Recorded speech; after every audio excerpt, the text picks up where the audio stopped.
So, without further ado, AKI-VILLE. Woohoo! We'll start this thing off. Thanks.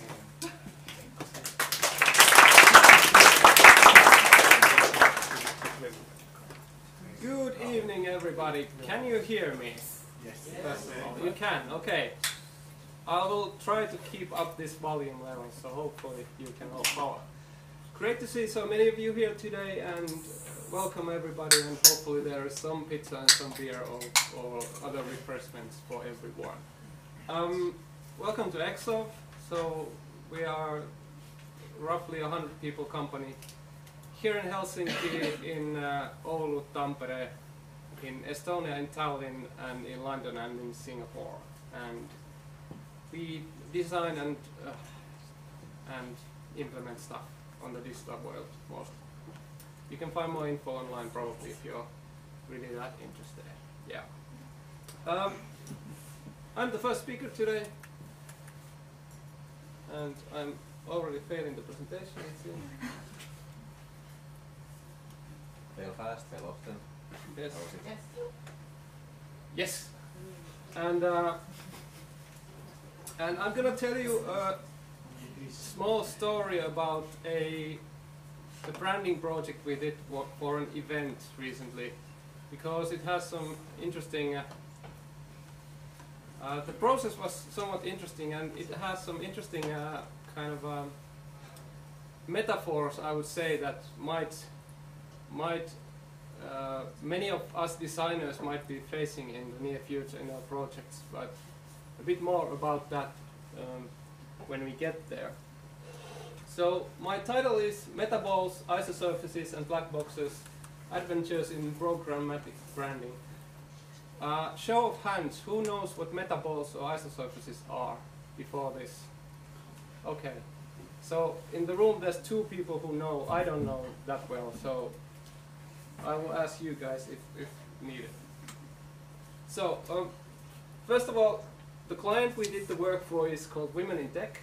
It's a yearly event in Singapore in Asia, and we've been their kind of technology or digital partner now for this year for the first time, and it's this kind of a grassroots movement event supporting and promoting diversity in technology and so forth.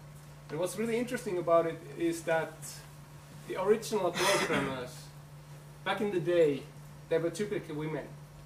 And if we think about the technology industry today, it's, as we all know, it's mainly men, and there's been quite a lot of discussion about this issue, as you must have noticed, for example, how women are treated in the industry and so forth. So we thought this is a really kind of good movement, and we were quite happy to work together with these guys putting this event together. So it was like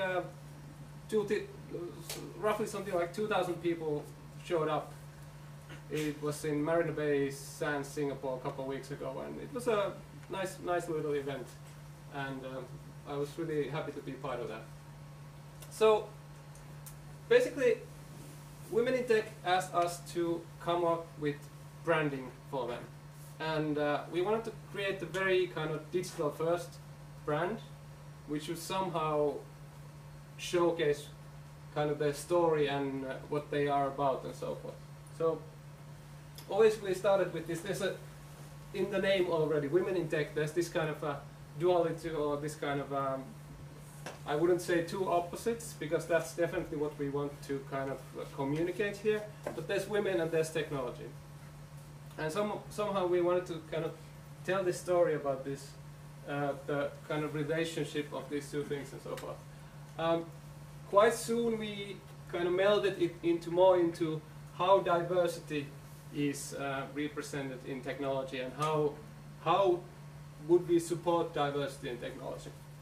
And starting from that, we started kind of coming up with different kind of brand qualities and so forth. So very kind of typical branding process in a nutshell, in a sense. So we wanted the brand to be somehow interactive, somehow evolving, that it kind of represents the change that we want to happen in the technology industry and so forth. And there would be some kind of movement in the brand and so forth. So these were kind of the brand qualities that we started to came up with. And then we came up with these kind of that it should be somehow, the technology should be involved, but the brand should be still organic and so forth. We would like to have it somehow that it's somehow programmed or somehow like algorithmic or something like that, but still kind of free flowing and free form and kind of dynamic and so forth. And definitely diverse and not this kind of dualistic, so that it would have like pink representing the women and blue representing the technology or something like that. So that would be kind of sending the wrong message maybe.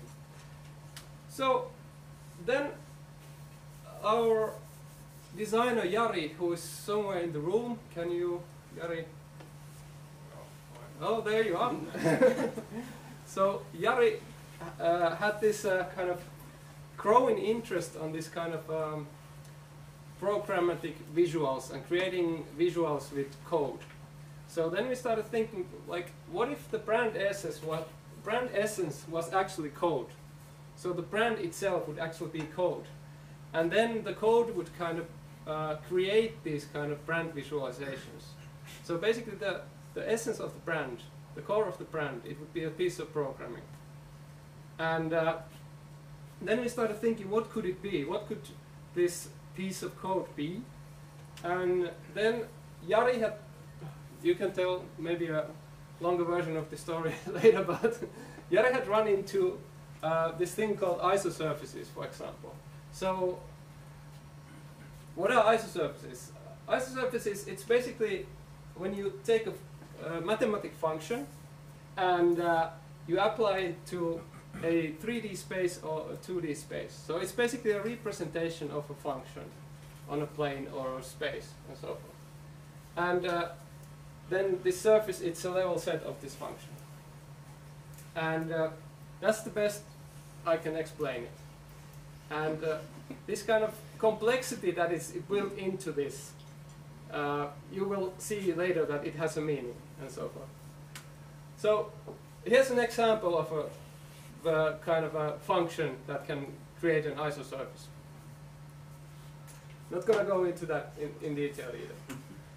And there's kind of a couple of visual representations what a kind of a visualization of an isosurface could look like when a kind of function is represented in this case in 3 dimensions and so forth. But then there's a subset of isosurfaces called metaballs. And at this point, obviously, we started thinking, here we have 2 guys designing a brand for women in technology event, supporting diversity. What else would we use to do that than metaballs? I mean, seriously. So, as a concept, I really like that. And there's a, but no, okay, that's a joke, obviously. Maybe you didn't get that. But what's really interesting about Metaballs is that they have kind of a history in computer programming also. In the same way that women were the original programmers, back in the days when people in the demo scene were creating these kind of demos, Metaballs were kind of a common theme and common kind of way of showing your programming skills, and many people included these kind of pieces of code that created these metaballs in their visual demos and so forth. So metaballs, these are kind of a subset of these isosurfaces, and they are, in a kind of more layman's terms, they are kind of organic looking objects in 2 dimensions or 3 dimensions. So they might look something like this, for example. So these are kind of renderings of this kind of code that that produces metaballs. So basically, they are well. There's the equation behind the metaball. So basically, it's a way of kind of defining a threshold around a point, and that kind of creates a ball around the point. And then when you put more than one of these metaballs into the same space, and for example, if you create movement in the space, then the metaballs start to kind of interact with each other. And we thought that was really interesting. So to create this kind of movement and to make them interact with each other, we have to kind of modify the kind of basic code into something like this, for example. And when there are more than one metaball in one space, they start to kind of interact and they start to kind of meld into each other, and there's this kind of cutoff. It's almost like some kind of gravity, for example, and they start to kind of form these kind of interesting kind of mutations of themselves and so forth. So we thought that, okay, this is a good start for creating some kind of dynamic, evolving brand visual and so forth. So then we moved on to the actual programming bit of the brand creation. So the challenge with Metaballs is that it's very computer resource heavy. So when you are rendering something dynamic that is changing with Metaballs, you need to go through every pixel on the screen every time there's a change. So every time one of the Metaballs is, for example, moves, you have to render every one of the pixels on the screen again, because the kind of the relationships of the Metaballs changes the whole scene. So you have to render every pixel, you have to go through every metaball in that world that you have, and you need to kind of calculate the changes on the whole scene. So this kind of made it impossible to, for example, to implement this in JavaScript or something like that in real time. We tried, but it's super resource heavy, so that wouldn't fly on a web page. So what we did instead, we used this kind of old school processing tool. How many have you guys have used processing at some point? So quite a few. Cool. It's a nice little tool and quite good at rendering these kind of things in nice speed. But what we actually did, we just created videos in processing and then created this kind of brand asset. So, and I can show you the kind of first version that we sent to the client, and it's right here.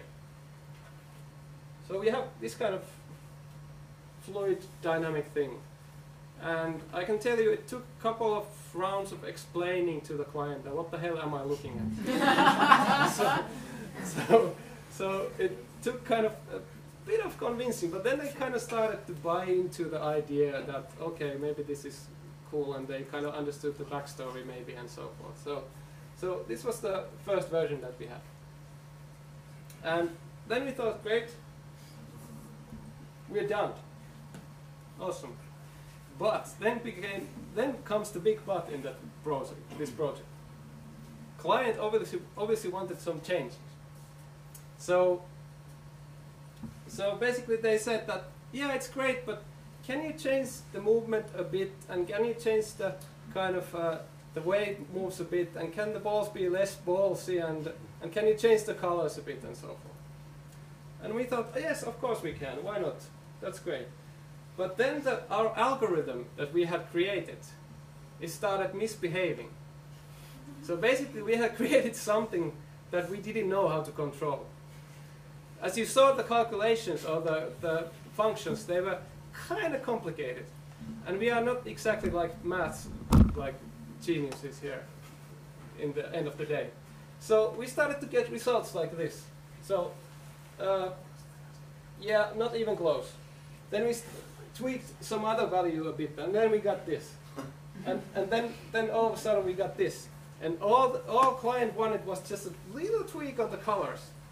So all of a sudden we had created this kind of black box, and we put something in. We don't know what happens in the middle, and we get something out. And we had kind of a big problem in our hands. But what's really interesting about this is that nowadays when we are, as designers, dealing much more, for example, with really complex systems, and especially, for example, artificial intelligence systems, this is starting to become a much more common design problem, actually. that you are faced with a system that you don't actually know how it behaves. And I think this is a really interesting problem, and it was also really interesting to run into this kind of problem in a real world project. And obviously we were quite surprised with this problem in this case. So what to do next? Again, I'm lost here. Okay, here we go. So we have this kind of workflow in our hands. So we have the client demanding changes, making suggestions. We have us, the designer, not quite knowing how to control the algorithm, and then we have the result that we see at the final point. So then we started thinking, like, how can we change this kind of workflow, and how can we fix this thing? So first of all, obviously, this was the part that wasn't performing in this case. This wasn't like knowing what we couldn't know what to tell the algorithm and so forth. So we thought that maybe we can just get ourselves out of the equation, like completely. Are we even needed anymore? So this was my idea. How about we just put the client? We had a lot of teleconferences with the client, like a lot of long teleconferences, for example. How about if we have Amazon Echo just listen to the client, and then we program the results going straight to the algorithm, and that's the result that the client gets. And I kind of like this idea, that we kind of design ourselves out of the equation completely. We didn't quite get there, but I was really tempted with this. We even bought the Echo. True story. So instead, we started thinking, like, what do we need here? What do we need to make this equation work? So then we contacted Markus, maybe not in the room today, who actually knows what he does with code and so forth. So we asked Markus to actually create a UI for us that translates what we know as designers, such as colors, movement speed, you know, like dimensions and things like this. And he created a UI for us that then was controlling the actual algorithm. And problem was solved. So finally we had a kind of a workflow where we could work and get the results that we wanted. And at the end, client was happy, and this is actually the end result that I can show to you. Not that much different, but it was surprisingly hard to get there. So this was used in kind of background on the website, and then in the actual event in different kind of big digital surfaces and so forth. And then obviously other brand elements such as logos and things like that were laid on top of that. But I can show you the actual video. This is, I didn't quite catch all of it. I walked in like middle of it, but this is the opening show of the event, and you can maybe see a bit of what's going on there. So you can see the brand somewhere there, and yeah. I'm not gonna play the sound because it's kind of loud. So maybe I can put it in here. Yeah.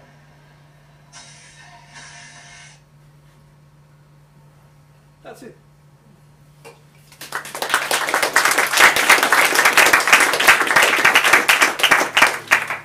So there's room for questions if you like. Yeah, I think that maybe I will say one more thing. So 2 takeaways from this project were for myself were that really interesting to run in this kind of black box in a design process, that you have a kind of element that you don't know how to control and you don't know how it behaves. And I think it will also be a much more common role for a designer in a project to start creating some kind of interfaces that face these kind of black boxes actually, and how do we control them and so forth.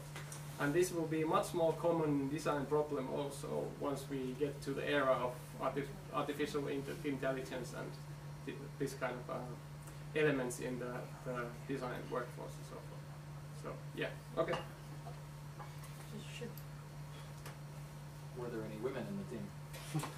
Yes, there were actually, I think everybody else in the team was the team except myself and Jari. Yes.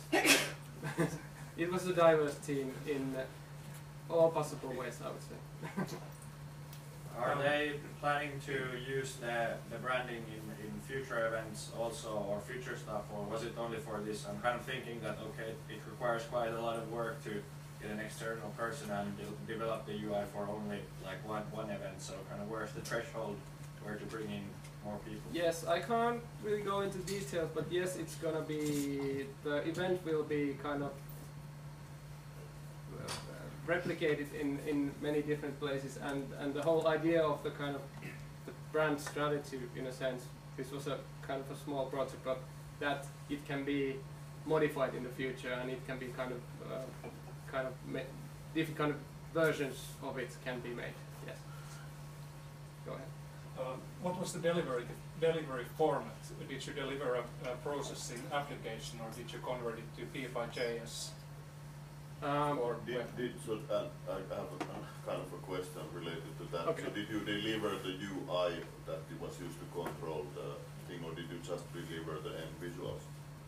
Yeah, well, the client wanted only the assets, but definitely we delivered also the processing algorithm and the UI to control it, yes. But the client didn't want to touch it really. And they haven't touched it. They haven't touched it. No. What was the format? Did you export it into video, or? Yeah, basically still images, all sorts of background images were created from the algorithm, videos.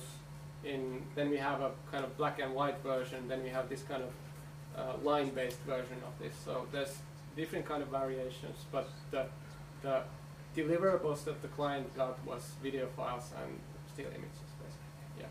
Did you consider going the fragment shader route if you were looking into getting good execution on the browser stack, so you could have created the same effect on WebGL fragment shader?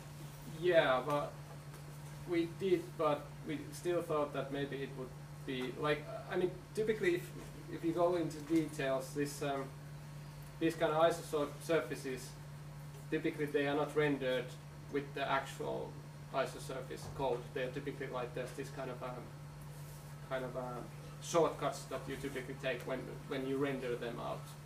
And I actually don't know if our code is a shortcut or if it's the actual thing, I must say. Maybe Jari would know, but I don't actually know.